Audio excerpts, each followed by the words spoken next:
A'udzu billahi minasyaitonir rajim. Bismillah, alhamdulillah, assalatu ala rasulillah. Assalamualaikum warahmatullahi wabarakatuh. Waalaikumsalam warahmatullahi wabarakatuh. Pertama, alhamdulillahirrahmanirrahim. Marilah kita selalu memuji Allah dalam segala situasi. Alhamdulillah. Assalawat dan assalam kita haturkan kepada Rasulullah Sallallahu Alaihi Wasallam. Bapak-bapak dan ibu-ibu yang dirahmati Allah, insyaallah pada kesempatan hari ini kita akan melanjutkan kembali tentang pembahasan at-tabarruk. Pembahasan at-tabarruk. Memang yang menjadi fenomena adalah sering dikatakan tidak ada, padahal tidak tahu ada. Hari ini kita akan melihat tabarruk dari ahli hadis. Ahmad bin Hambal, Ibnu Hajar, Imam Nawawi, akan lihat Qadhi Iyad, akan kita lihat. Bagaimana tabarruk menurut madhab 4. Bagaimana tabarruk, akan kita lihat semuanya. Agar kita tidak salah dalam memahami permasalahan dalam al-Islam. Jadi jangan sampai tidak ada, bahkan dibid'ahkan, padahal tidak tahu ada.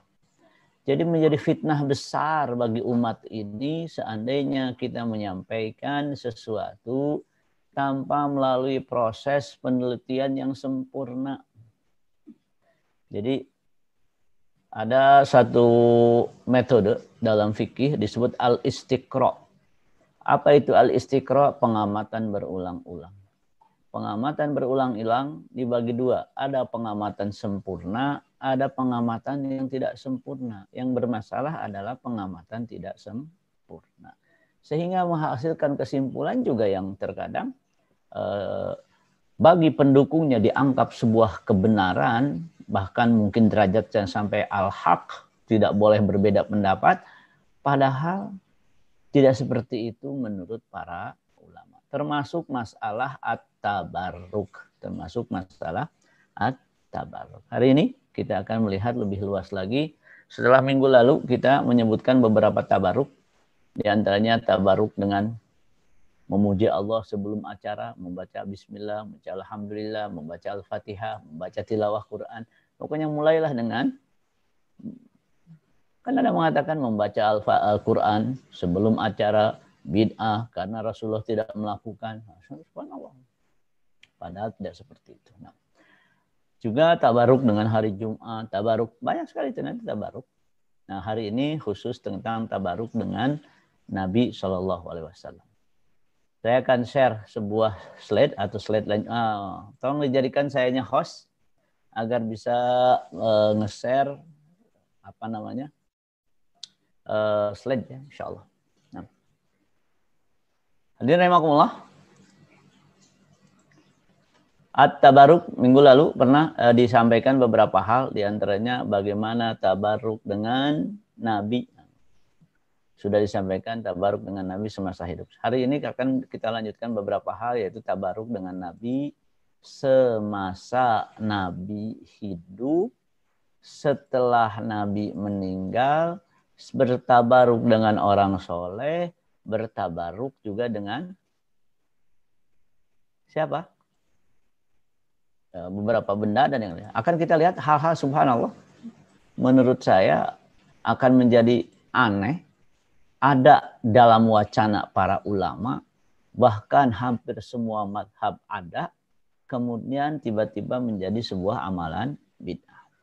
Ini minggu lalu tabaruk dengan orang soleh, baik para nabi atau selain nabi. Ini pembagiannya kemarin. Tabaruk dengan orang soleh, ada nabi, orang soleh berupa nabi ketika masih hidup setelah meninggal. Tapi selain nabi juga ada, baik ketika masih hidup atau setelah meninggal. Kita akan bahas semuanya ini. Kita mulai dengan nabi dulu. Tabaruk ketika masih hidup. Kita sudah kemarin, sahabat berebut bekas air wudhu Rasulullah SAW, sudah. Sahabat berebut ludah dan nukhamah ya. Nukhamah keluar dari hidung. Kemudian sahabat tadi Abdullah bin Zubair justru meminum darah Nabi. Kemudian tabaruk dengan rambut Nabi juga tadi. Anas radhiyallahu berkata, saya melihat Rasulullah SAW sedang dicukur seorang tukang cukur. Para sahabat mengelilinginya. Mereka tidak ingin rambut itu jatuh kecuali di tangan mereka. Ini Sahih Muslim ya. Sahih Muslim. Tabaruk. Nah, ini juga tabaruk dengan kuku Nabi. Ini Damus dan Ahmad bin Hambal disebutkan. Anas, Muhammad bin Abdullah bin Zaid menceritakan dia melihat bapak menceritakan dari bapaknya menceritakan melihat Rasulullah SAW di atas tempat penyembelihan. Jadi menghadiri nahar penyembelihan dan seorang laki-laki dari Quraisy yang membagikan. Jadi orang ikut bagiin daging. Tapi ternyata dagingnya habis, dia nggak dapat apa-apa. Lalu Rasulullah SAW memotong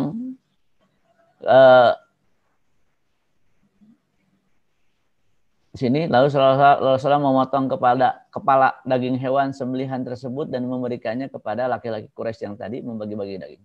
Jadi dia ngebagiin kebagian. Akhirnya Rasulullah memberinya kepala hewan kurban tadi. Lalu beliau juga memotong kuku hewan sembelihan tersebut dan memberikannya kepada orang yang berkurban. Lalu beliau bersabda, kami mendapatkan dari bagian hewan kurban itu yang terwarnai oleh pohon pacar, yaitu rambutnya. Jadi ada remakmulo di sini, Ahmad bin Hambal meriwayatkan tentang bagaimana sahabat juga tabaruk dengan kuku Rasulullah SAW. Tabaruk dengan keringat Nabi, lihat. Anas bin Malik berkata, ini hadisnya panjang, Sahih Muslim. Nabi SAW pernah berkunjung ke rumah kami. Anas kan bin Malik ternyata kenal dari kecil bersama Nabi. Kemudian beliau tidur sebentar, qailullah, di rumah kami hingga berkeringat. Lalu ibu saya mengambil sebuah botol dan berupaya memasukkan keringat Rasulullah SAW ke dalam botol tersebut. Tiba-tiba Rasul terjaga. Rasul bangun sambil berkata kepada ibu saya, ibunya Anas, namanya, hai Ummu Sulaim, kata Rasulullah, apa yang lo lakukan terhadap diriku? Ibu saya menjawab, kata Anas, kami hanya mengambil keringat engkau untuk kami jadikan wewangian. Keringat beliau merupakan salah satu wewangian yang paling harum wanginya. Di riwayat lain menyebutkan, kami ingin menjadikannya obat kalau anak kami sakit. Tabarruk. Jadi riwayat seperti banyak sekali. Tabarruk dengan sisa makanan. Jadi ketika sahabat Ibnu Abbas ya disebutkan di sini bahwa Rasulullah SAW disuguhkan minuman, lalu beliau meminumnya sementara di samping kanan beliau ada seorang anak kecil, sedangkan di sebelah kiri beliau ada orang yang sudah sepuh. Beliau berkata kepada anak kecil itu, apakah engkau mengizinkan aku untuk memberi minum ini kepada mereka? Ini yang lebih besar lah. Kemudian anak kecil, enggak, demi Allah, tidak. Wahai Rasulullah, aku tidak akan mendahulukan seorang pun daripadaku selain Anda. Maka beliau memberikannya kepada. Jadi apa? Sisa minum, sisa makanan pun berebut. Dalam riwayat Abu Ayyub juga nungguin bekas makanan Rasul. Tabarruk. Maka Syekh Ramadan Buti dalam kitab Fiqh Sirah mengatakan ini mewujudkan bahwa yang tabarruk itu ada. Tabarruk dengan baju Nabi, dalam riwayat Rasulullah diberi hadiah baju, kemudian sahabat memuji baju tersebut, kemudian Rasulullah kalau dipuji pasti diberikan, akhirnya diberikan. Sahabat yang lain marah kepada orang tersebut, kenapa kamu memuji bajunya Rasul? Kan kamu tahu kalau Rasulullah dipuji akan diberikan. Apa kata dia? Saya ingin bertabaruk, saya ingin menjadikan dari kain kapan kalau saya meninggal. Tabaruk. Jadi tabaruk dengan Nabi semasa hidup berbagai, banyak sekali. Tabaruk dengan tempat, seorang sahabat minta kepada Rasulullah, Rasulullah sholat di rumah kami. Kenapa? Kalau nanti kami tidak bisa ke masjid karena hujan dan karena lainnya, kami akan sholat di tempat itu. Dan tempat itu akan kami jadikan untuk sholat terus-terusan. Maka datang Rasulullah ke rumah sahabat tersebut dan bertanya, di mana engkau pengen saya sholat? Di sini Rasulullah. Kemudian dia sholat terus-terusan di tempat Rasulullah sholat. Tabaruk dengan tempat. Jadi banyak riwayat tentang tabaruk. Nah, agak cepat karena memang slide-nya agak banyak. Maka ulama sepakat tabaruk dengan Nabi semasa beliau hidup boleh. Jadi bagian pertama tabaruk dengan orang soleh, yaitu orang Nabi.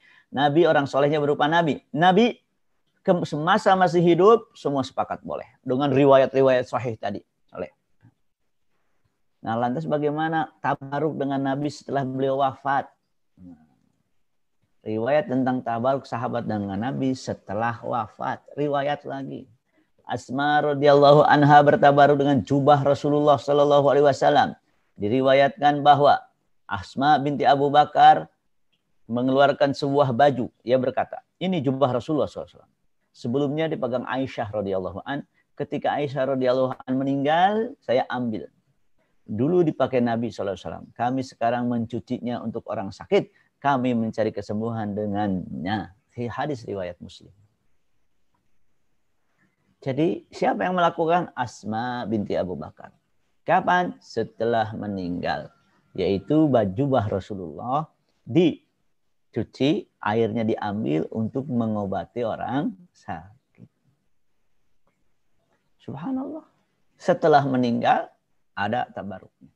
Tabaruk Bilal dengan kuburan Nabi. Satu hari Bilal bermimpi ketemu Rasulullah. Rasul mengatakan, "Mah ya hadal jafa," kata.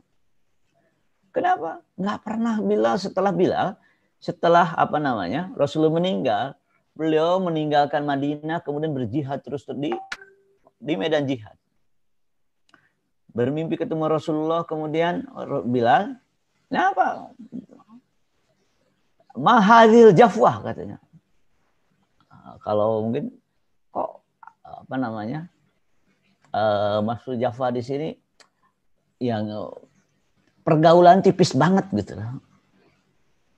Kemudian Bilal langsung dari Palestina pulang ke Madinah, kemudian beliau berjalan menuju Madinah. Di Madinah apa yang beliau lakukan? Lihat. Faja'ala yabki indahu wa yamraq. Yamraq itu guling gitu. Wajhahu, jadi wajahnya diguling-gulingkan gitu. Wa aqbalal Hasan wal Husain faja'ala yadhummuhuma, abangsa dipeluknya, wa yuqabbiluhuma, kemudian diciumnya, faqala lahu ya Bilal nashtahi nasma adzanak. Jadi apa yang dilakukan Bilal? Menangis. Kemudian wajahnya ditempelkan di kuburan Rasulullah, dibulak-balikan wajahnya, yatamarraq bi wajhihi, yatamarraq wajhahu. Kemudian Hasan dan Husain meminta, atau orang di sana, faqala lahu, dia Bilal, tolong sempatkan azan sekali saja. Kemudian Rasulullah Bilal azan, yang mendengar azan kaget semua. Apakah Rasulullah dibangkitkan lagi? Apakah Rasulullah? Akhirnya mereka nangis mendengar azan Bilal tersebut. Jadi rahimakumullah, yang jadi dalilnya adalah wa yumarrig wajhahu alaihi. Ini dalam kitab Tarikh Madinah Dimashq. Bilal yatamarrag wajhahu alaihi. Kemudian juga ada rahimakumullah Abu Ayyub, sama. Satu hari Marwan bin Hakam melihat wajah rajulan wadi'an wajhahu alal qabr. Wajahnya ditempelkan ke kuburan Nabi. Kemudian dia mengangkat, menarik bahunya. Waqala, terima tasna. Jadi Marwan ini agak marah. Kenapa ada orang mencium kuburan Nabi? Ada orang mencium kuburan Nabi. Kemudian ditarik bahunya. Dia nggak tahu bahwa itu Abu Ayyub. Atadri madza ma tasna? Qala na'am, kata Abu. Fa aqbala fa idahu Abu Ayyub. Abu Ayyub. Faqala jitu Rasulullah sallallahu alaihi wasallam wa lam ati al-hajar. Saya datang ke Rasulullah bukan mendatangi batu. Berarti memang Abu Ayyub bertabaruk dengan siapa? Dengan kuburan Rasulullah sallallahu alaihi wasallam. Bahkan dalam sini disebutkan wadi'an wajhahu, meletakkan wajahnya di kuburan Nabi sallallahu alaihi wasallam. Riwayat dalam kitab Al-Mustadrak ala Sahihain. Khalid bin Walid bertabaruk dengan rambut Rasulullah. Satu hari Khalid bin Walid kehilangan topinya. Kolansuah. Kemana? Kata yang lain mungkin kan, udahlah beli lagi, nyari lagi lah gitu. Tapi katanya bukan masalah topinya. Di topi tersebut ada rambut Rasulullah. Katanya.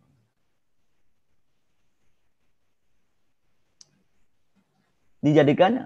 Falam ashhad qitalan wa hiya ma'i.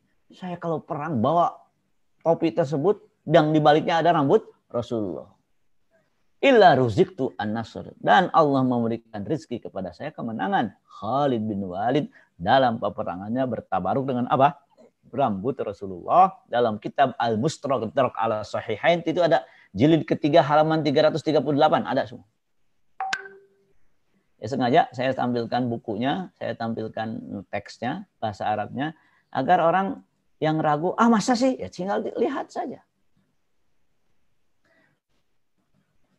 Dalam kitab Ad-Durrah As-Saminah fi Akhbaril Madinah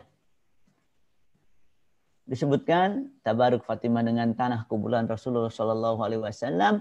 Ketika Fatimah melihat Rasulullah sudah dikubur, fawaqafat, dia berdiri ala qabrihi di hadapan kuburan Rasulullah, wa akhadat qabdatan min turab, mengambil satu genggam tanah dari kuburan Nabi, wa wada'atha ala ainaiha, diletakkan di mana? Matanya, wa bakat, dan beliau menangis. Kemudian membacakan sebuah syair. Fatimah bertabaruk dengan tanah kuburan dari Rasulullah Sallallahu Alaihi Wasallam. Tabaruk Umar dengan Abu Bakar. Abu Bakar kenapa ingin dikuburkan di samping Rasulullah? Tabarukan. Menurut siapa? Ibnu Hajar. Qala Ibnu Hajar fi Fathil Bari. Ibnu Hajar dalam kitab Fathil Bari mengatakan apa? Bab ma jaa fi qabrin Nabi sallallahu alaihi wasallam wa Abu Bakar wa Umar radhiyallahu anhuma fi hadis istizanu Sayyidina Umar bin Khattab minta izin kepada siapa? Kepada Aisyah radhiyallahu an untuk dikuburkan bil hujrah an-nabawiyah, di kamar Nabi sallallahu alaihi wasallam. Apa kata Ibnu Hajar? Wa fihi hirsus ala mujawarati sholihin fil qubur. Dia ini menunjukkan kalau ada orang soleh minta dikuburkan di samping orang soleh. Tam'an fi isabatir rahmah idza nazalat alaihim wa fi du'a'i man yazuruhum min ahlil khair.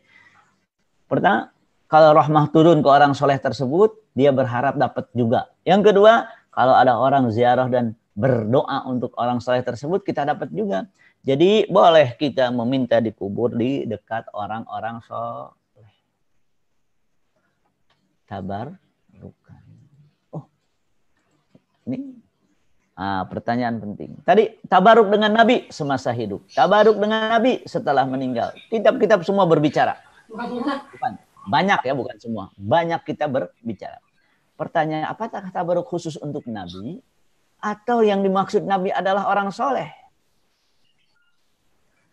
Bagaimana jawabannya? Ya kita lihat riwayatnya juga. Riwayat tabaruk dengan orang soleh ketika masih hidup. Nah sekarang tabaruk dengan Nabi masih hidup, setelah meninggal sepakat ada sudah.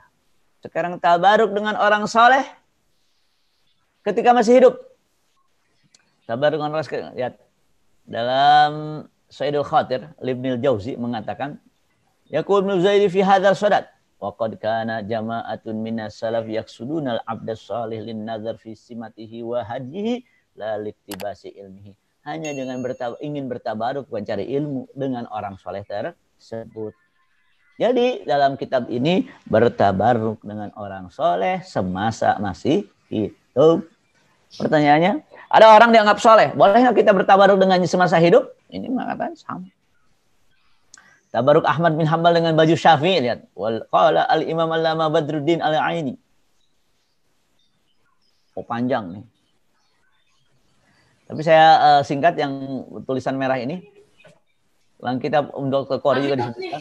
Waqad rawaina, kami sudah meriwayatkan dari Ahmad bin Hanbal annahu ghassala qamisan li Syafi'i. Lihat, Imam Ahmad bin Hanbal mencuci satu baju milik Syafi'i wa syaribal ma' alladzi ghassala bihi. Dan air tersebut diminum oleh Ahmad bin Hanbal. Kalau ini adalah Ahmad bin Hambal mengagungkan kepada ahli ilmi, apalagi para sahabat.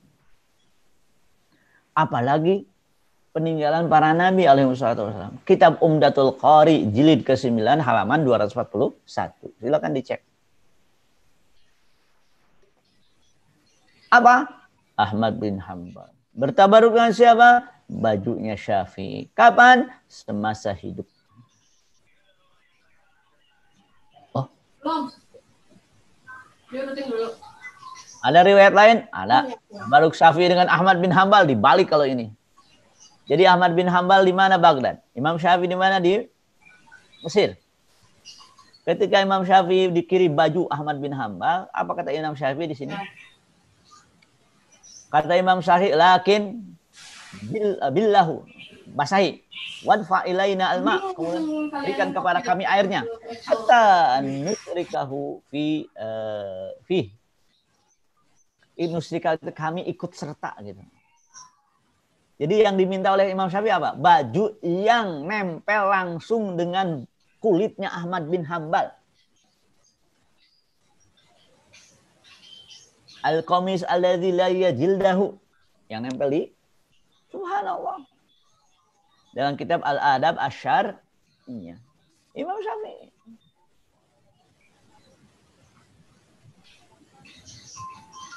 Imam Syafi'i. Tabaruk Syafi'i dengan Ahmad bin, berarti tabaruk dengan orang soleh selama masih hidup ada sudah. Sekarang satu lagi, bagaimana tabaruk dengan orang soleh setelah wafat? Ya kita jawab. Bagaimana? Ya kita lihat riwayatnya. Sayyidah Fatimah Sayyidati Fatimah tusalli fi qabril Hamzah. Dalam kitab Mustadrak ala Sahihain disebutkan anna Fatimah binta an-Nabi sallallahu alaihi wasallam kanat tazuru qabra ammiha Hamzah kulla jum'atin fatusalli wa tabki an indahu. Fatimah dengan siapa? Hamzah radhiyallahu anhu. Dengan orang setelah meninggal. Tabaruk dengan ahli hadis. Nah, di sini diriwayatkan qala Ibnu Jauzi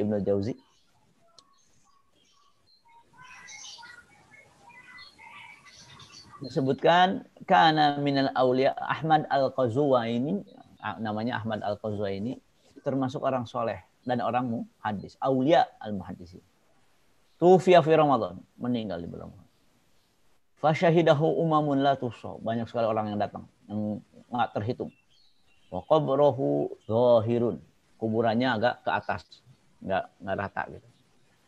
Yutabarruk bihi fit tariq ila ma'rufil al-qursi, bertabaruk dengan kuburannya. Nah, ini jadi masalah, apakah masalah ini ada setelah tabaruk dilarang? Ini ada sebelum tabaruk, ada yang mengatakan tabaruk nggak boleh. Sudah ada duluan. Berarti tidak ada alasan. Wah, itu mengada-ngada. Kalau mengada-ngada setelah dituduh nggak boleh. Tapi sebelum itu, sudah ada duluan ini. Syafi'i bertanya dengan kuburan Abu Hanifah. Ini juga dalam kitab Tarikh Baghdad. Apa kata Syafi'i? Inni la atabarruk bi Abi Hanifah. Saya bertabaruk dengan Abi Hanifah. Wa aji'u ila qabrihi, dan saya datang ke kuburan Abu Hanifah. Zairan fi kulli yaumin, yakni zairan, berziarah. Fa idza uridat li hajah, kalau ada kebutuhan masalah fikih yang tidak bisa diselesaikan, sholaitu rakaataini, saya salat 2 rakaat, waji'tu ila qabrihi, setelah salat 2 rakaat datang ke kuburan Abu Hanifah. Wa sa'altullah ta'ala al-hajah indah, saya meminta kepada Allah untuk memenuhi kebutuhan saya indahu, di kuburan Abi Hanifah, matab hatta tuqba. Tidak berapa lama kemudian apa? Dikabulkan. Tarikh Baghdad jilid 1 halaman 120. Kata Rahimahullah, ada yang namanya at-tabarruk. Nah, jadi bagaimana kesimpulannya? Ya silakan. Silakan. Namun, nah ini yang jadi masalah, itu jangan sembarangan menyebutkan waliullah. Waliullah itu siapa waliullah? Ada dalam hadis, dalam ayat surah Yunus, inna auliya Allah, wali Allah siapa? La khaufun 'alaihim wa lahum yahzanun. Siapa mereka? Alladzina amanu, mereka beriman, wa kanu yattaqun. Dalam tafsir Al-Muyassar disebut annahum. Siapa aulia wa para wali? Alladzina saddaqullah wattaba'u rasulahu wa ma jaa'a bi'idznillah. Bertakwa kepada Allah, beriman kepada Allah, mengikuti ajaran Rasul, kemudian wa kanu yattaqunallaha bimtisal amrihi, mereka bertakwa dengan cara mengikuti ajaran-ajaran Rasul, wajtinabi ma'asihi, dan menjauhi hal-hal yang Allah haramkan. Nah, ini masalah kita adalah apa? Terkadang yang namanya wali itu bisa terbang, wali nggak begitu. Wali itu taat Allah dan Rasulnya. Wali itu yattaqun. Apa yattaqun? Wajib dilakukan, haram ditinggalkan. Maka nggak mungkin wali nggak sholat misalkan. Wali kenapa nggak sholat? Ya kalau ditanya kemana? Lagi sholat di Mekah. Padahal nggak begitu. Mana Jumatannya? Jumatannya ke Mekah. Gimana Jumatan ke Mekah? Nggak masuk akal. Jadi wali itu bukan yang memiliki ilmu kanuragan. Tadi kan siapa? Abu Hanifah. Siapa? Ahmad bin Hanbal. Syafi'i tabaruk dengan Ahmad, muridnya. Terbalik. Ahmad bin Hanbal tabaruk dengan Syafi'i. Kita ini kalau disebut wali, pakai tongkat, jubah, ilmu kanuragan. Nah ini jadi salah walinya. Gitu. Kadang-kadang, syekh. Ya, baru-baru tahu fikih, baru-baru tahu tauhid. Apalagi beberapa kelompok sufi yang memang sesat ya. Wali, bagaimana? Waliullah. Nanti wali ini bisa nyelam di neraka, mengeluarkan pengikutnya yang masuk neraka. Ya, walinya aja belum tentu ke surga, apalagi nyelam di neraka. Kan saya kira pemahaman tentang siapa wali itu sendiri harus diperbaiki. Kenapa? Ya kalau pemahaman walinya jadi salah. Kadang-kadang jadi bingung juga ya. Seperti yang mengatakan Sunan Kalijaga. Bertapa di pinggir sungai 40 hari. Kan jadi masalah. Masa wali nggak sholat jamaah? Jadi aneh. Jadi Al-Quran mengatakan siapa waliullah? Alladzina amanu. Beriman. Wa kanu yattaqun. Tafsir Muyassar mengatakan sifat para waliullah, mereka yang meyakini dan mengimani Allah SWT dengan benar. Maksudnya gini, ya, saya ingin siapa waliullah? Ahmad bin Hanbal. Bagaimana ketika Ahmad bin Hanbal beriman harus berhadapan dengan penguasa yang menyiksanya sehingga Ahmad bin Hanbal paling lama di penjara. Ahmad bin Hanbal. 3 khalifah yang memenjarakannya. Ahmad bin Hanbal. Abu Hanifah juga pernah di penjara. Ketika di penjara, mereka tetap beriman. Itu namanya shadiqun fi imanihi. Shadaqullah. Jadi shadaqullah bukan sekedar percaya. Bukan. Mengikuti Rasulullah SAW dan mengikuti seluruh yang dibawanya dari Allah. Wali, bagaimana wali? Cuman bab sholat, puasa, zakat, bab ekonomi tidak. Ya nggak wali. Puasa, sholat, zakat, bab urusan dengan menegakkan mungkar nggak ikut-ikutan, ya nggak wali begitu. Kenapa? Karena syaratnya total taat kepada Allah dan mereka bertakwa dengan cara melaksanakan seluruh perintahnya dan menjauhi segala larangan. Jadi tidak bisa disebut wali. Wali cuma keyakinan semu begitu nggak. Lihat dalam hidupnya. Nah, jadi wali itu jangan sampai dia lagi tidur aja bisa menjawab pertanyaan diskusi. Inilah. Yang jadi wali bukan kesannya ilmu kanuragan yang tidak ada hubungan sebab akibat, tidak. Tapi cukup alladzina amanu wa kanu yattaqun. Bismillahirrahmanirrahim. Kita lanjut. Bagaimana pendapat ahli hadis? Nah, tadi kan bagaimana pendapat ahli hadis tentang riwayat-riwayat ini? Lihat, Ahmad bin Hanbal ahli hadis.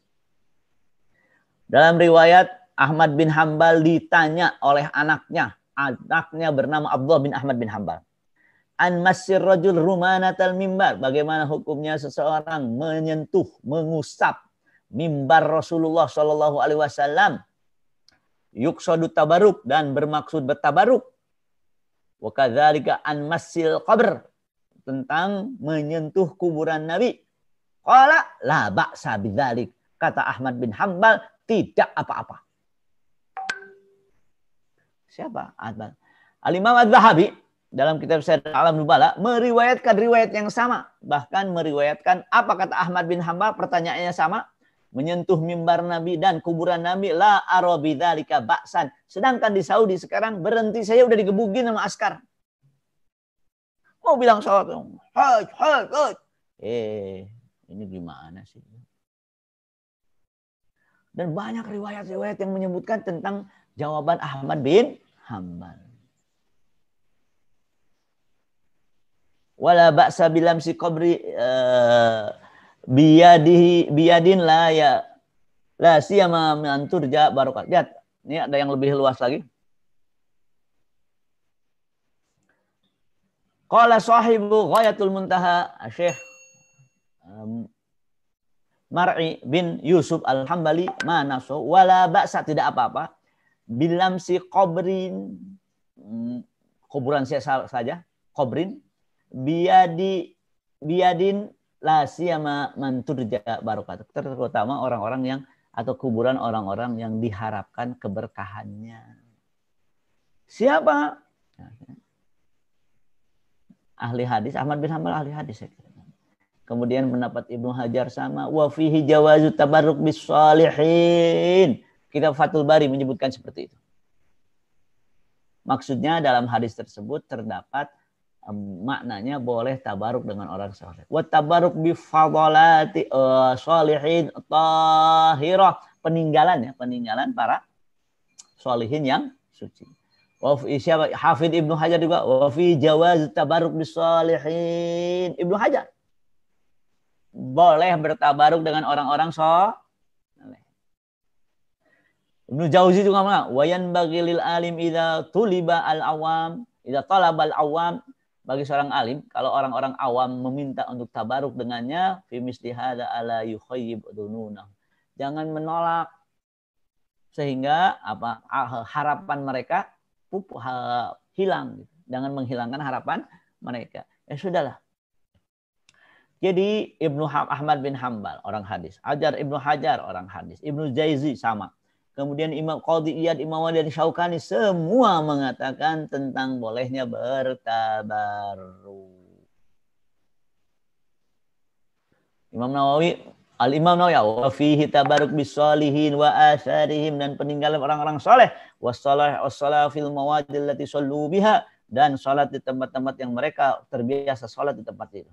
Talabut tabarruk minhu, berharap tabaruk. Dalam kitab Syarah Sahih Muslim. Syaukani juga sama. Apa kata Syaukani? Fa fihi annahu yushra'u liman du'ya minas shalihin tabarruk bihi al-ijabah. Kalau mereka orang-orang soleh diminta untuk memberi orang-orang datang minta bertabaruk dengannya, sudah penuhi keinginannya. Wa ijabatul fadil daqtul mafdul wa dzalika minal fawaid. Jadi orang yang dianggap punya kelebihan fadilah lebih, kemudian diminta doakan. Jadi ajaranillah, menurut para ahli hadis tabaruk juga boleh. Riwayat itu banyak sekali. Mungkin saya membacakannya dengan agak.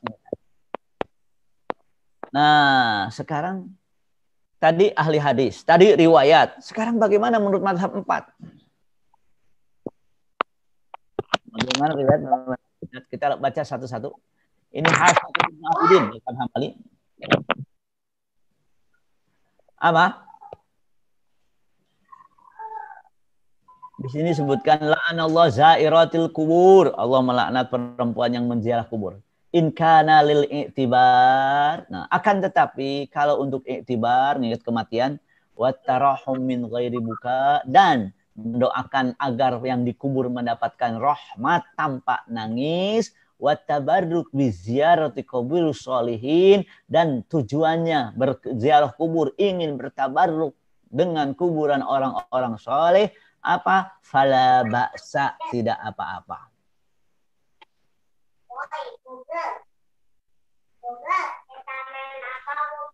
Akan tetapi kalau anak perempuannya masih muda dilarang. Kenapa? Seperti hadir di masjid. Masalahnya bukan masalah ziarah kuburnya, masalah masih muda dan masih menarik bagi yang melihat. Jadi bukan masalah kuburannya. Di sini wat tabaruk bi ziyarati quburi sholihin fala ba'sa. Kalau niatnya untuk tabaruk enggak masalah. Niatnya untuk apa? At tabaruk. Sama juga kalau tujuannya untuk tarahum wa tabarruk bi ziyarati quburi sholihin min ghairi ma yukhalifu, tanpa melakukan hal-hal yang bertentangan dengan syariat, fala ba'sa bihi. Ziarah kubur, orang soleh ingin bertabaruk, tapi pakaiannya terlalu ketat, ya itu bukan yang dilarang, bukan tabaruknya yang dilarang, pakaian terlalu ketatnya. Di mana ini madhab siapa? Madhab Hanafi. Ada berarti. Jadi sekarang apakah seluruh informasi yang ada di hadapan kita ini akan kita buang semuanya dan mengatakan tabaruk adalah bid'ah? Ya, sudah. Saya kira paham nggak masalah tabaruk gitu? Harus memahami masalah madhab Malik. Saya baca wa fi ma'nahu, dan semakna dengan itu dalam kitab Tabhid Ibnu Abdul Bar, al-mashu bil yad ala kulli ma turja barakatuh. Mengusap dengan tangan kepada di atas sesuatu yang diharapkan keberkahannya, wa shifa'uhu wa khairuhu, diharapkan keberkahannya, diharapkan bisa menyembuhkan. Yang menyembuhkan Allah itu hanya sebagai wasilah, wa khairu, diharapkan kebaikannya, mislu seperti al-mashu ala ra'sil yatim wa syabbahu wa fihi at-tabarruk bi imani sholihin, dan tabaruk dengan imannya orang-orang soleh, kiasan ala ma sana'at Aisyah ayat Nabi sallallahu alaihi wasallam. Jadi fi tabarruk bil yumna duna shimal, atau tabaruk dengan tangan kanan. Kenapa memakan dengan kanan? Tabarukan. Kenapa memakai tangan kanan? Tabarukan. Jadi tabaruk tadi bi imani sholihin, kiasan ala ma sana'at Aisyah biadi Nabi, dikiaskan kepada tangannya para nabi. Dalam kitab Kifayatut Talib, wa amma yadul ab war rajul as-salih wa man turja barakatuhu fajaiz. Jadi mencium tangan bapak atau orang soleh dengan harapan mendapat keberkahannya, fajaizun, tabarruk. Bukan sujud, bukan menyembah, bukan sujud ibadah, bukan. Dalam kitab Hasyiatud Dasuki, wa amma ma yaf'aluhu nas min hamli turabil maqabir litabaruk fa dzakara fil mi'yat annahu jaiz. Ambil kuburan dari tanah kuburan orang soleh. Qala ma zalat an-nas yahmilunahu, orang-orang pada membawanya, wa tabarrakuna bi qabirul ulama, dan bertabaruk dengan kubur para ulama, wa syuhada wa sholihin. Yang dari masalah tadi, siapa ulamanya, siapa syuhadanya, siapa orang solehnya? Sekarang orang soleh, kalau orang soleh selama hidupnya seling melanggar syariatnya bukan wali, gitu. Bukan?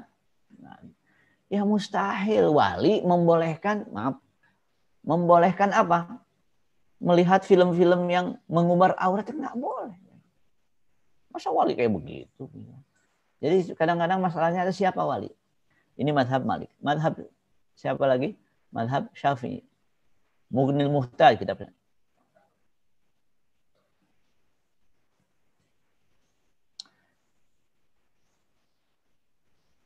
Ya, wa idzan tafat al maksiyah, kalau tidak ada maksiatnya, fala farqa baina an yakuna qurbah lil fuqara wa bina'il al masajid aw imaratu quburil anbiya, kubur para nabi di ini kan dibangun.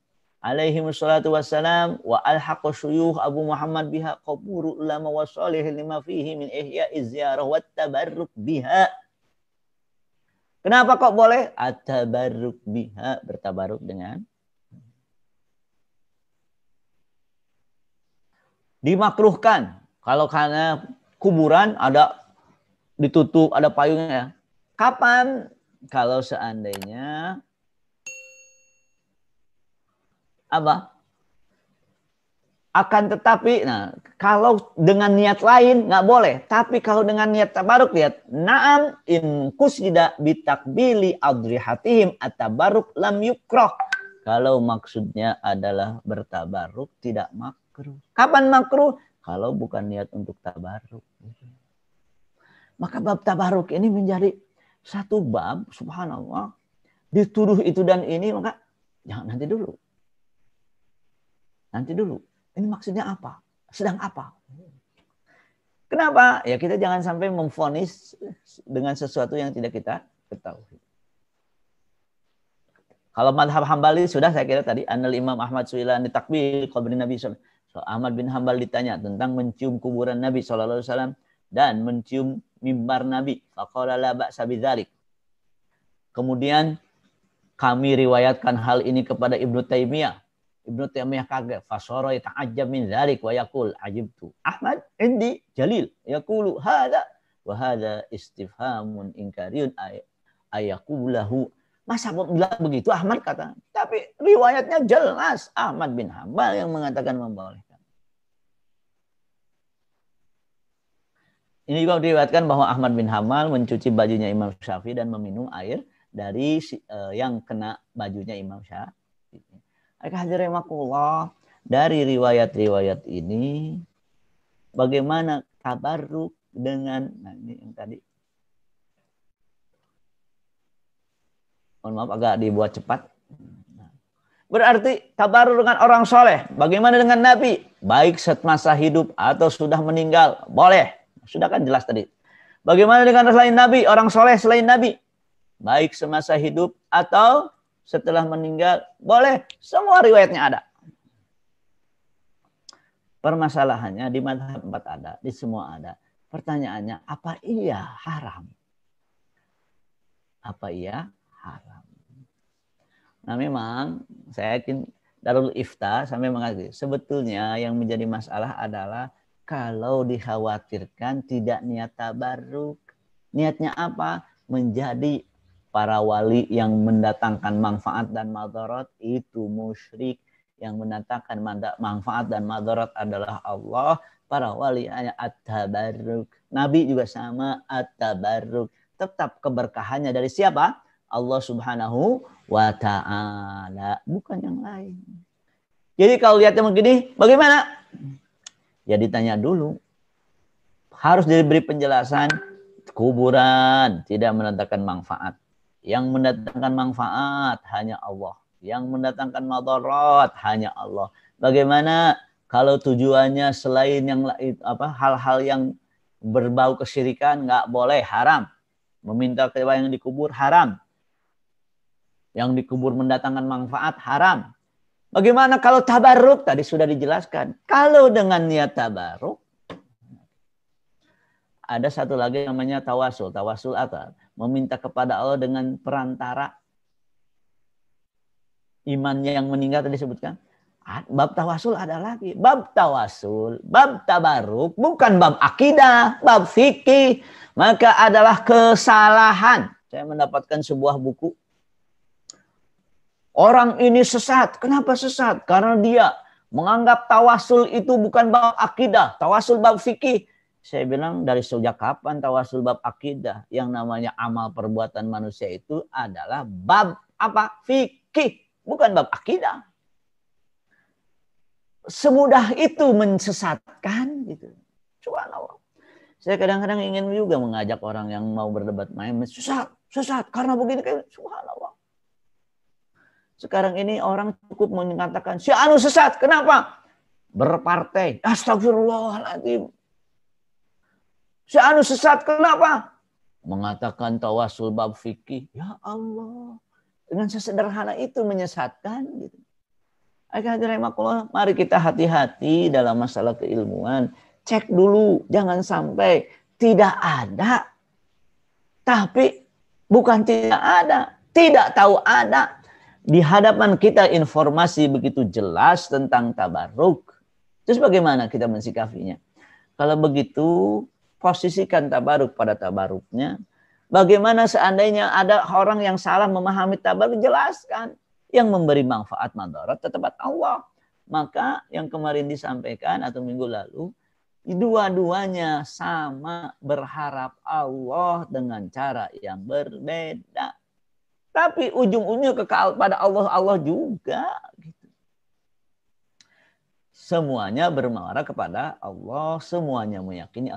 Selama Allah yang diminta, selama Allah yang diyakini mendatangkan manfaat dan madarat, itu tetap tidak ada terjadi kemusyrikan, tidak ada terjadi kesesatan. Yang ada adalah memang bab tabaruk.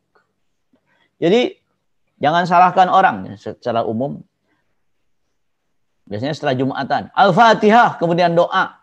Pernah ditanya, apa hukumnya? Ya nggak masalah. Orang baca Al-Fatihah, kenapa salah? Namun ada yang mengatakan begini, yang membaca Al-Fatihah, ini menarik, setelah Jumatan, tidak bid'ah.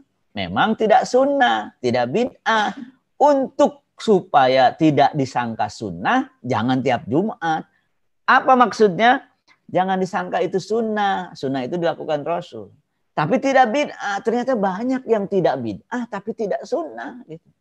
Maka kenapa saya sering mengatakan, jangan bertanya apakah sunnah. Tanya apa hukumnya. Mungkin ada makna tersirat, ada makna tersirat, dan yang lain. Bapak-bapak dan ibu-ibu yang saya hormati, saya kira ini yang bisa saya sampaikan pada kesempatan kali ini. Sekali lagi, mari kita menambah keilmuan, wahazanah keilmuan kita. Jangan terlalu mudah.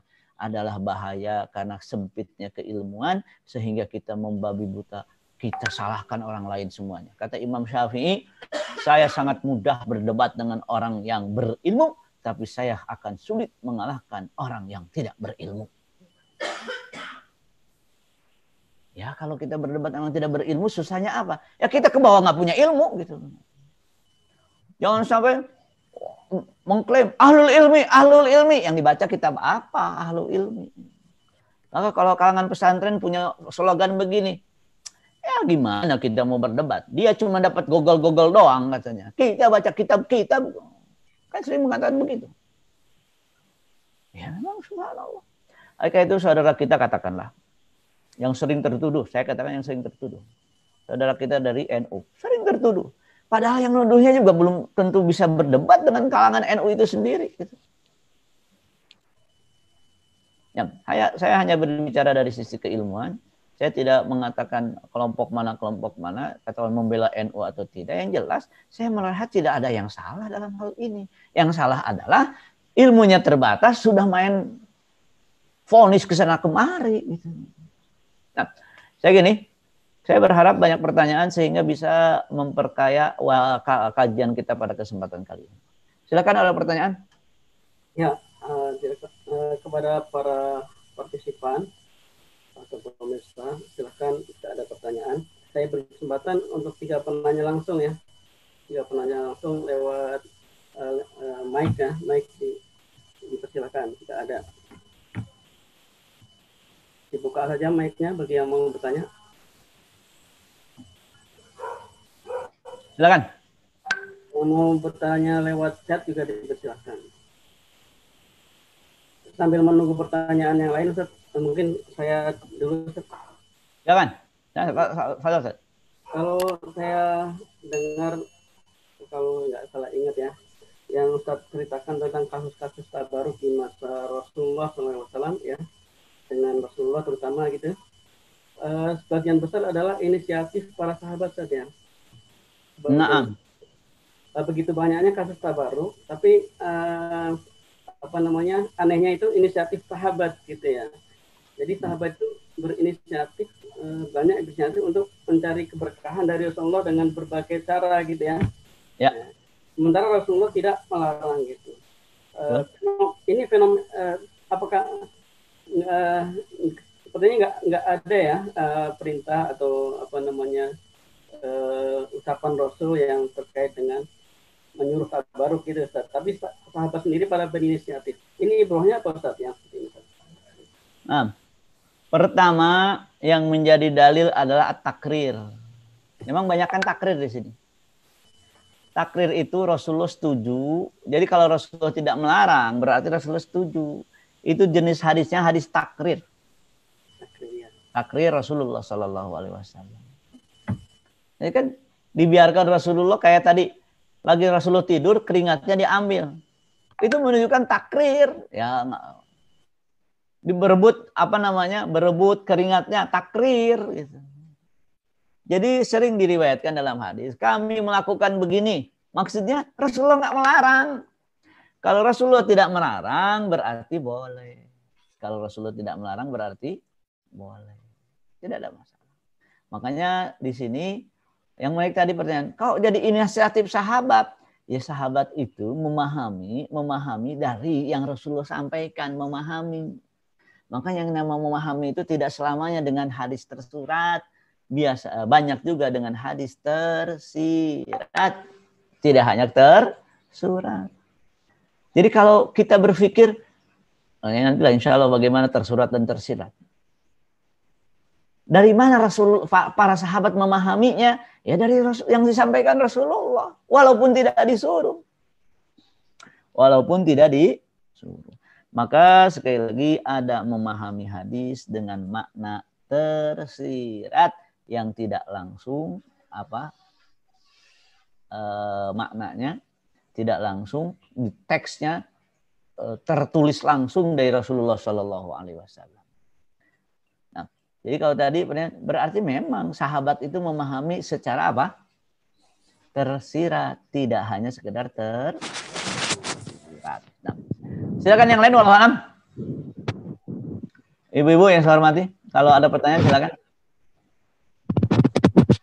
Ya, Ibu. Tadi ada yang membuka mic-nya. Silakan. Ini tampaknya Ustaz Miftah udah, Ustaz? Saya sementara ganti HP ini tadi laptopnya mati. Oh ya, betul. Ya, Ibu Heni tadi ada ngangkat tangannya? Enggak, silakan Bu yang mau bertanya. Heni Herawati kalau terus di sini. Silakan. Bu.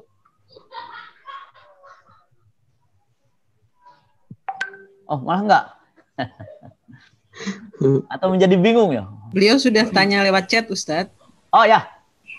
Oh, di sini Ustadz Afwan via chat mau tanya bagaimana masjid yang ada kuburannya, apakah sah sholatnya? Karena ada yang berpendapat sholatnya kurang sempurna. Begini. Sebenarnya banyak ya ini. Bagaimana masjid yang ada kuburannya? Pertama, apakah kuburan tersebut didirikan di wakaf masjid atau di wakaf kuburan dekat masjid? Kalau di wakaf kuburan dekat masjid ya beda lagi. Pertama. Yang kedua, yang menghadap kuburan itu langsung atau terpisah jalan atau terpisah benteng. Kalau terpisah benteng nggak ada menghadap kuburan. Yang ketiga yang menarik, seorang sahabat namanya Abu Jandal.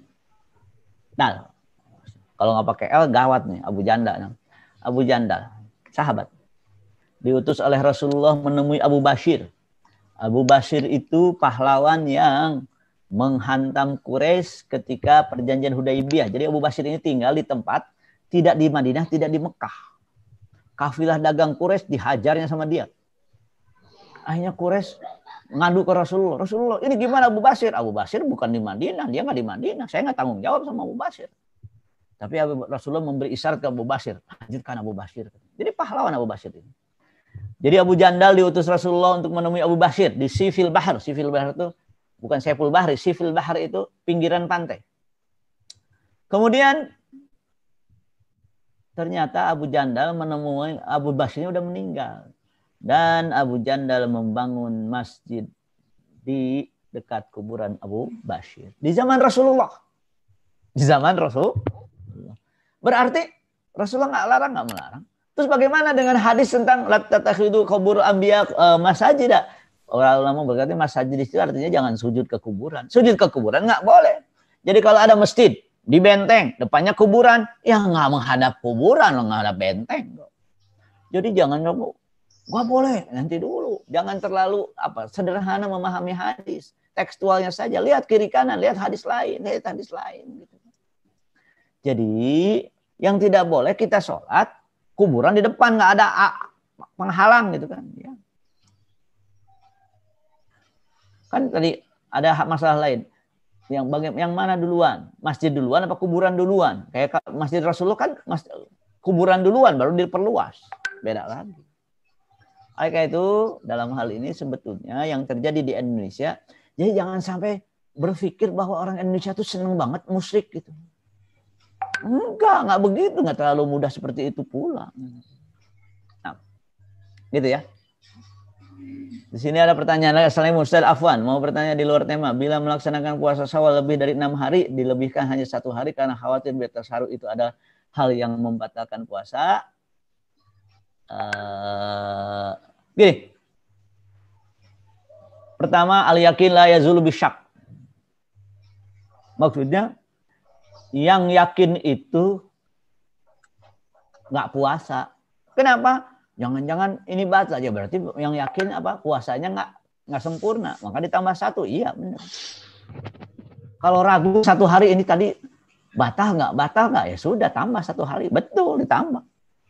Karena ragu tentang angka yang 6, kan harus 6. Ketika ragu ya tambahin 1 lagi, jadi yakin. Nah, maka betul al yakin la yazulu bi syak. Mana ragu-ragunya sudah 6 apa belum? Oh ternyata belum, tambahin 1, udah bener pas. Menjadi 6 hari. Gitu ya. Insyaallah. Silakan yang lain. Ada yang lain? Saya tanya dulu. Kalau belum ada yang lain. Silakan yang lain bersiap ya. Gini Ustaz, fenomena tabaruk di Indonesia itu kan dinilai banyak penyimpangan ya. Terutama kalau kita berkunjung kepada makam-makam tokoh ya, terutama makam Wali Songo nih Ustaz. Kalau kita ke Sunan Kudus Jati, Sunan Bonang, Sunan yang lain, itu demikian rupa suasana di makam gitu ya, rame, banyak yang jualan, banyak pemungutan juga Ustaz, yang resmi ataupun yang tidak resmi gitu. Bagaimana Ustaz? Prinsipnya begini. Ya. Silakan yang mau mencatat. Pelanggaran pelaku tidak sumber hukum. Pelanggaran pelaku tidak sumber.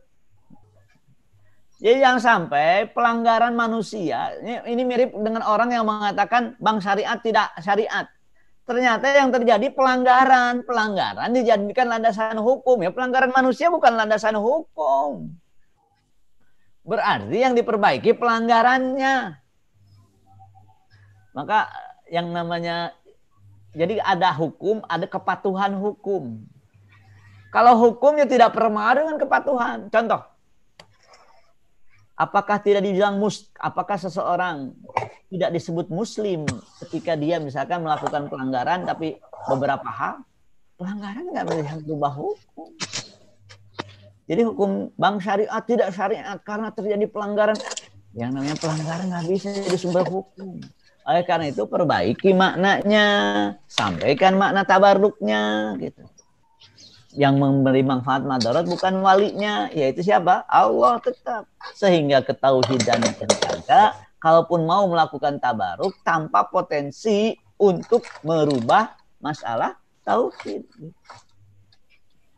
Jadi tidak jangan sampai serba dikaitkan dengan akidah, hubungannya tidak dengan akidah, hubungannya dengan apa? Ahkam. Nah, ini di mana yang musyrik? Ya, bukan melakukan, meyakini. Bukan melakukan.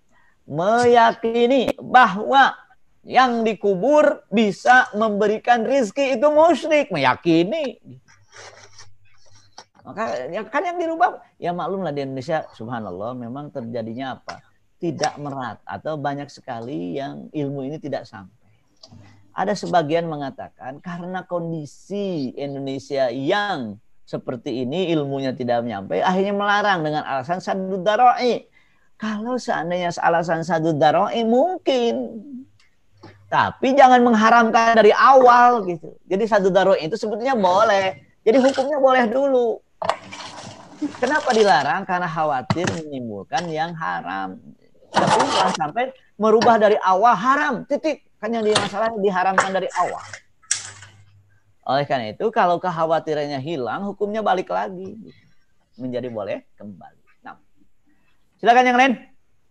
Kalau di chat tidak ada saya kira. Ya, belum ada. Masih ada Ustadz.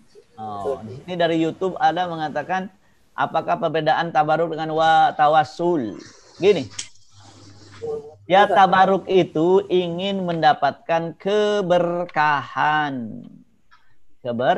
Memang mirip antara tabaruk. Kan kemarin tabaruk tawassul disebutkan. Lafaz yang mirip antara tabaruk dengan tawassul. Tabaruk usaha mendapatkan keberkahan dari Allah, kebaikan dari Allah, tapi hubungannya tidak sebab akibat. Apa itu tawassul? Nah, tawassul bedanya minta kepada Allah dengan perantara gitu. Tawassul ada 3. Tawassul dengan amal soleh. Kita bersedekah, kemudian ya Allah kalau engkau terima sedekah saya, tolong mudahkan urusan saya, itu tawassul dengan amal soleh. Yang namanya sholawat, bersolawat ya, kemudian ya Allah kalau sholawat ini engkau terima, maka mudah, itu tawassul dengan amal soleh. Tawassul dengan apa? Asmaul husna juga boleh. Yang ketiga tawassul dengan nabi dan orang soleh. Yang jadi masalah adalah tawassul dengan nabi dan orang soleh setelah meninggal. Ibnu Taimiyah mengatakan itu masalah khilafiyah. Ibnu Taimiyah melarang, mazhab 4 membolehkan tawassul dengan yang meninggal dengan catatan meminta kepada Allah hanya memakai perantara. Memang agak mirip dengan tabaruk. Maka kalau ada orang di kuburan sedang apa? Tabaruk, ya masalah. Enggak masalah. Sedang apa? Tawassul. Maksudnya minta kepada Allah dengan perantara yang dikubur. Itu khilaf fikih. Tidak boleh saling mengkafirkan. Sedang apa? Sedang meminta kepada yang dikubur. Nah itu yang musyrik. Jadi masalah keyakinannya itu. Keyakinan yang dikubur mendatangkan manfaat dan tapi nggak boleh di general. Tidak boleh di general. Hadirin rahimakumullah, jangan terlalu suudzon. Kalau lihat ada mobil ziarah makam wali, para penyembah kuburan, nanti dulu. Belum kan harus suudzon, harus husnudzon. Apa husnudzon? Selalu tetap menjaga prasangka baik, husnudzon. Tetap menjaga prasangka baik. Mungkin tabaruk, mungkin tawassul, dan kita tidak boleh memvonis sebelum bertanya. Jadi tanya dulu kenapa. Nah, dan ini menjadi masalah yang krusial. Menjadi masalah yang sangat krusial. Kita meyakini hanya Allah yang mendatangkan manfaat madarat. Namun di dalam agama ada tawassul, ada tabaruk. Yang kadang-kadang mirip gitu. Nah, sekali lagi ada namanya saddud dzara'i. Apa saddud dzara'i? Sebetulnya boleh tapi dilarang. Kenapa? Khawatir jatuh ke dalam kemusyrikan. Tapi bedanya saddud dzara'i itu tidak diharamkan dari awal gitu. Jadi kalau diharamkan dari awal ya bukan saddud dzara'i namanya. Saddud dzara'i. Yang lain silakan. Bapak-bapak dan ibu-ibu silakan. Tidak ada? Sebelum yang lain ada, saya satu lagi, Silakan, Cet. Urgensi tabaruk di masa kini. Karena citra tabaruk yang demikian ya banyak penyimpangan sehingga orang kemudian menjadi anti gitu ya dengan tabaruk, terutama yang tabaruk dengan tokoh atau dengan dengan apa namanya dengan ulama gitu ya, dengan orang soleh gitu ya. Kalau dengan kalimat thayyibah kan biasa saja dengan basmalah dengan takbir. Tapi dengan tokoh ini sejauh mana urgensinya kita bertabaruk dengan mereka? Kalau dilihat dari inisiatif para sahabat sepertinya mereka itu melihat urgensinya gitu. Sementara kita sekarang ini kurang gitu ya. Orang-orang kota terutama nih, kalau di kampung masih tabarukkan gitu ya. Ya, urgensi. Oke. Sebetulnya urgensi tabaruk diantaranya adalah tetap meyakini yang berperan adalah Allah. Jadi masalahnya orang kota terlalu mengandalkan usaha. Orang desa tidak terlalu mengandalkan usaha, mengandalkan tabaruk. Nah itu. Ayo kita tabaruk. Untuk apa? Misalkan supaya dagangnya sukses. Sholawatan. Supaya dagangnya sukses. Itu kan tabaruk. Atau makna lain juga tawassul. Hampir mirip. Orang kota dengan hubungan sebab akibat, dengan usaha, akan tetapi lupa bahwa yang mewujudkan hasil adalah Allah. Itu lebih bahaya, itu bisa musyrik. Maka ungkapan yang namanya usaha adalah ibadah, tapi mengandalkan usaha dalam mencapai hasil adalah musyrik, wal i'timad 'alaiha syirk. Tapi kata Ibnu Taimiyah yang masih mending, dia tidak usaha, tapi tabaruk, tapi berdoa, tapi itu masih mending. Tetap mengandalkan Allah, cuman dia cacat dalam syariat. Sedangkan yang mengandalkan usaha tanpa Allah musyrik. Maka seharusnya dua-duanya digabung. Berusaha dengan baik, berusaha dengan baik. Kemudian bertawasul, kemudian bertabaruk. Semuanya dilakukan. Karena tabaruk ini juga menjaga keyakinan bahwa yang berperan itu Allah Subhanahu wa Ta'ala, bukan yang lain. Berarti kita perlu memperbanyak pintu-pintu keberkahan gitu ya. Banyak sekali. Jadi ketika kita berbicara tabaruk, merasa peran kita dalam usaha itu lemah, yang kuat Allah, maka gabungkan antara usaha dengan tabaruk. Gitu. Gabungkan. Kenapa ya dulu ada anak, soal anak dibawa kepala, saya ingat sekali ya teman, dia dibawa anaknya ke para habib, tolong diusap. Kadang-kadang yatful gitu, diludahin tapi nggak keluar ludahnya, gitu. Kenapa? Tabarukan, mudah-mudahan anak saya jadi soleh. Tapi ternyata anak teman saya itu, dia cerita, dulu saya dibawa ke habib, diludahin gitu. Bukan ludahin dengan keluar ya. Tapi alhamdulillah subhanallah, anaknya rajin melakukan tabaruk, dua-duanya akhirnya tercapai. Jadi usaha tidak dilepaskan dari keterikatan kita dengan Allah. Itu menjaga akidah kita. Nah, saya menarik satu hari ketika itu di Mesir ya, ada mahasiswa. Ya mahasiswa. Suami istri mahasiswa di Mesir. Kesulitan dalam melahirkan. Kemudian si dokternya itu apa? Tunggu katanya. Dia sholat dua rakaat, sholat hajat. Setelah sholat 2 rakaat, 2 hajat, sholat hajat 2 rakaat, kemudian dia kembali lagi menangani pasien yang mau melahirkan nggak keluar itu. Akhirnya dilakukan usaha dan berhasil. Dua-duanya sebetulnya. Agar kita tetap yakin usaha kita itu tidak berfungsi apa-apa kecuali kalau Allah menghendaki. Dan memang saya kira dua-duanya penting antara tabaruk dengan apa? Usaha. Gabungkan dua-duanya. Gabungkan dua-duanya. Insya Allah. Nah, yang lain silakan. Masih ada yang mau tanya silakan. Nah, saya kira kalau dipaksa-paksa memang nggak ada yang nanya.